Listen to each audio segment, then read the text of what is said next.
Just interesting. Very, very, very, very. Moving on to some more unnecessary things. We had head coach of the Memphis Grizzlies, David Fizdale, fired after benching Marc Gasol against the Nets for the fourth quarter. And for Mr. Fizdale, it is apparent that Memphis star Marc Gasol was not on good terms with him. Did not necessarily have a good relationship with him. And he called him phony. Yes, he even called him phony. So with that being said, he definitely had a huge factor in the firing of David Fizdale, as Marc Gasol is their franchise center, probably the second best player on that team, and is paid very healthy on that team. For me, I don't have a problem necessarily directly with the firing, because to me this is a 10-year problem that nobody seems to be pointing out. The Memphis Grizzlies have been winning a lot of games, so you haven't pointed to the ownership and the GM over there as being a problem. Like, when teams lose a lot, like the Suns or the Knicks, you point out the owners are doing bad or the GMs are doing bad. You point out the mistakes. When a team is winning, you don't get to see how bad a GM is really doing it. So now let's look at this GM, Vince. This GM, Chris Wallace is his name. He's been around. He's been the GM of the Grizzlies since 2008 when he took over Jerry West. His first move that he did when he took over Jerry West was what? He traded Pau Gasol, the franchise player at that time, for the main piece of that player was actually Kwame Brown. Many people want to say, oh, Marc Gasol was in that trade, but Marc Gasol was not the main piece. Marc Gasol was a second-round pick that was not projected to be a star in the NBA. Kwame Brown was the main piece. Let's not get it switched up here. At the time, he was vilified for one of the worst trades, and it looked like the Lakers got over. The Lakers turned around and got Pau Gasol to win a championship with him, whereas the Grizzlies had to now grow with this second-round pick and Marc Gasol. Move forward. You had Rudy Gay there as a young star. You didn't want to pay Rudy Gay, so that now goes to ownership now. They didn't want to pay Rudy Gay. They trade him to Toronto. Rudy Gay goes on with his career. You draft O.J. Mayo, but then you have him sitting on the bench behind Tony Allen. When O.J. Mayo now wants to be the starter and he wants to be more of a focal point, you refuse to give him the money, but you try to lock him in a restricted contract. Why is none of these things being brought up? So, meanwhile, you have Zach Randolph having phenomenal seasons, which was a great signing. You had a young Conley who was considered the best point guard of his draft, maturing. And you had Tony Allen finally getting an opportunity to show the Clays that playing defense against Paul Pierce and Ray Allen for 3 years, a couple of years in Boston, I can play defense in the NBA. He became a focal point of that. So the grindhouse thing grows up. Lionel Hollins is the head coach of that. After 3 years, when he wins over 50 games and goes to the conference final, he gets fired. After his 2012-13 season, finished the season 56-26. Gets fired. And now, I have no issue with that firing. Lost at the conference finals. The idea was like, okay, you fired him to get a coach that can take this group to the next level. That was his 4th season, and so you figured that maybe he can't do it. But then you bring in Dave Yogurt, who had never been a coach. So if you want to say you're going to take somebody in that was going to move that group to the next level, I can understand, say, a Phil Jackson or Pat Riley or Stan Van Gundy. Somebody that's been there. Even the other Van Gundy, Jeff Van Gundy. You bring in somebody that could take that group, that had the veterancy to take that group to the next level, if you're going to let go Lyle Hiles, who has been so successful. And then the thing about that was loved by those players. And the thing about that, in that first season with the new head coach, they go 50-32, meaning that like the talent was still there with a young coach that's still not a veteran. And then in his second year, he goes 55-27. He takes the next step. Dave Yogurt showed that he knows how to now. He made him a more modern offense. He takes it to it. Then they fire him after 2 seasons. After his 3rd season, 42-40, still made the playoffs. Injuries that year. Still made the playoffs, by the way. Yeah. He gets fired. Gets fired. For Fizdale.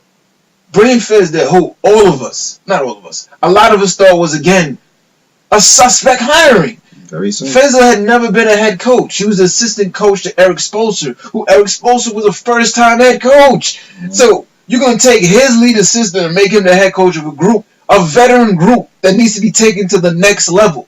Not Jeff Van Gundy, not Mark Jackson, not a head coach that's out there that can, not even a Doug Collins. You can even get Lenny one for Wilkins, Carl. Anybody. George You Carl, can win for anybody at this veteran point. coach. I might take this veteran group to the next level. No, You could have went for Luke Walton. nah, you bring it up. You bring it up. You could have even went with Mike Brown. You could have went with Mike Brown. You could have went with the guy who I think should be coaching right now. Jeff Van Gundy's partner, Mark Jackson. Mark Jackson. Right, Mark Jackson was a great coach for that. With Conley and the situation, they would have been a great coach for that. But no, you bring in Fizdale. Now, Fizdale, from all the coaches from Dwayne Wade and that Miami team, they say he's a very, very good coach. He knows his stuff. He's very forward. And based on what he did with them in the press conferences that he had after 43-39 and still made the playoffs in his first season as a head coach. Correct. And this is the West. This is not the East we're speaking and about. And he dealt with a lot of different things. He had to bench Zach Randolph. You had to go through a lot of things in which you had to modernize that team. But people are forgetting this is the West. Yeah. The West is one of the hardest divisions to get into the playoffs. Right. And they've been in the playoffs the last, 6, 7 years. But now, let me go into now some of the contracts that this Chris Wallace has been giving out. Conley came off of back-to-back injury-riddled seasons, and he gave Conley the biggest contract of the 2016 summer. Conley couldn't even look at his contract. He had a mask on. At the point because of being injured. I'm not saying that Conley didn't deserve the money. I'm not saying Conley's not a top tier point guard, and I'm not saying that he's not even a franchise of that roster. What I'm saying is, it doesn't seem like they do their due diligence when it comes to the medical side of business decisions. When you invest in a player, almost like when Phoenix said, we're not going to invest over $100 million in Amari Stoudemire because our medical team says that his knees will not be able to last for anything more than 2 seasons. The Knicks said that, fine, we'll pay you exactly $100 million for 5 years with incentives for you to come here because we're willing to take that risk of your knees not holding up. Amari comes over, a great soldier, but let's keep it 100. His knees did not hold up. Within the 3rd year, he now had to be put on a minutes restriction. And the fist, too. Now, Steve Kerr was actually the GM that made that decision in Phoenix. Steve Kerr is not the master coach of the Golden State Warriors. Well, you think he doesn't make smart decisions? Well, look at the same thing what happened this year with the Kyrie and Isaiah Thomas trade. Okay. At first, it was a regular straight trade until when they found about the injury, they said, we need some more. We're going to need a little bit more for that. Some more assets. Bring a pick in there and let's get that big man that y'all drafted last year. Boom, boom, boom. Now trade is done. Fine. That's a good job from Cleveland. Fine by Boston. You're still getting the player you want. You're not giving up more than what you want to give up. But now back to this Memphis situation. Like, what did they get back in the Rudy Gay trade? Let's ask that question. Anybody know? Is he still contributing to the team now? I don't know. It's just I don't know. Then the last straw, or the last piece of this whole thing now, is Chandler Parsons. I see the tweet the other day that said that the Grizzlies never even did a physical check on Chandler Parsons' knees before they even offered him the contract. I don't blame Chandler Parsons for signing that whatsoever. Who wouldn't sign it? I don't blame even the agent for negotiating that deal. What I wonder is, like, what GM makes that deal? And then the idea is the Grizzlies struggle to bring in big-time free agents because they're in Memphis. It's not a big-time market, right? Mm-hmm. So they had to overpay a little bit to bring Chandler Parsons in. Really? Really? So, let me see. Chandler Parsons was the only small forward available? Yep. So, in that notion. Oh, well, this is who they got for Rudy Gay. Ed Davis. Wow. Austin Day. Okay. And Tayshaun Prince. Okay. Later part of his career. He actually had a good couple of seasons there. Yeah, contributed to that playoff run that year. And a 2013 second-round pick. Okay. That the Raptors received. Meanwhile, Rudy Gay was the best player in that team at that time. Mm-hmm. Behind Gasol and Randolph. He was the best player. Like, he was before them. Like, the ball went through him. I remember he was a star. I think he was averaging 19 points when at that year he signed a 5-year extension. Yes. And then they traded him. Didn't they trade him? Yeah. Before trade deadline. I'm so So I mean, for me, it's like this, right? The same way I think with Ben McAdoo. I don't think Ben McAdoo should be fired just because I don't like Ben McAdoo. I don't like what has happened with Ben McAdoo. I feel like Ben McAdoo needs to be moved on because he hasn't showed the ability to be the position he's paid for. As an offensive coordinator, I think Ben McAdoo would be a great fit. As a head coach, it doesn't seem that he has hold over all three phases of the football team. And I relate that back to the Memphis Grizzlies GM here. He seems like he might be good at but maintaining status quo because since he took over and he made that trade for Paul Gasol from when he took over Jerry West in '08, the Grizzlies basically been around 45 to 50 wins every year with that same core talent. That Marc Gasol and Zach Randolph, Rudy Gay, he's took that core but and kind of ran with that core for the last decade. I'm looking more at the Rudy Gay. He did have his numbers didn't really consist correctly. I don't know. Maybe they could have affected what was affected because he started off 19 points a game, then dropped down to 18 to eventually 17. He dropped not a big drop, but I don't know if that requires a big trade where you get. I don't know. Maybe they wanted more defense than offense. Well, Rudy Gay was a defensive player in college. Think about he was an offensive focal under Lyle Hollins. So I think the whole idea we're gonna move on to Lyle Hollins, we're gonna move on his favorite player. Yep. And I think because the offense in Lyle Hollins was surrounded around Rudy Gay. When they brought in, when they started moving to Yogurt, it was more of the grindhouse. It was more Zach Randolph and Marc Gasol, and Rudy would not be in because now it doesn't work because Rudy was not an assist man, so he's not throwing that ball down. He needs his own touches. He needs to be able to work to get his points. And if that now is going to Marc Gasol, it doesn't work. I can't be here. I can't be successful with this team. But the trade they made was a bad trade. Like you didn't get the player that you're looking at that probably makes sense is Austin Day. Austin Day at that time, I believe, was a rookie or maybe a one-year pro coming out of college. He was a lot like Rudy Gay. He's a longer guy that can score, but he's not as athletic. He's not even close to as athletic. But you got rid of a bona fide star for potential. That for something that was not even a high chip prospect. No disrespect to Austin Day, but he wasn't even a high chip prospect. He wasn't even to say like right now if Detroit was to trade Stanley Johnson. Like Stanley Johnson at least is a potentially a starting small forward in this league right now. Austin Day wasn't. Rudy Gay you brought in a veteran on the back end and you brought in a prospect to replace him. Both of them basically failed you. Because with Tayshaun Prince, how far did you get? Did you win a championship? And it's funny that even when you speak of Lyle Collins, he preferred to have traded Zach Randolph instead of Rudy Gay. He didn't want to. And he said that you can't have champagne taste on a beer budge. Well, I mean, I guess in that sense, I see that's why Rudy Gay is a Ferrari, and I guess Zach Randolph is the Hummer. And I see why that was his last season. Okay, speaking out against the management, they off you, and then even like Fizdale, you benching a star, you out of here. Yeah, that's that for data. Honestly, I see what he was trying to do, but you can't bench your only scorer. Well, he did what I think any good coach should do. Like, if you're down by 25 with your best players, you bring in your bench and you let your bench play. And if your bench brings it within 15, that's not the time to bring the starters back.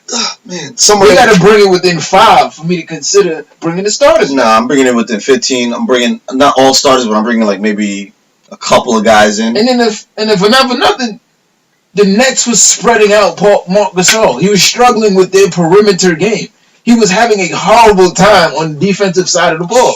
The Nets play the highest pace in the league. They shoot on one of the most threes in the league.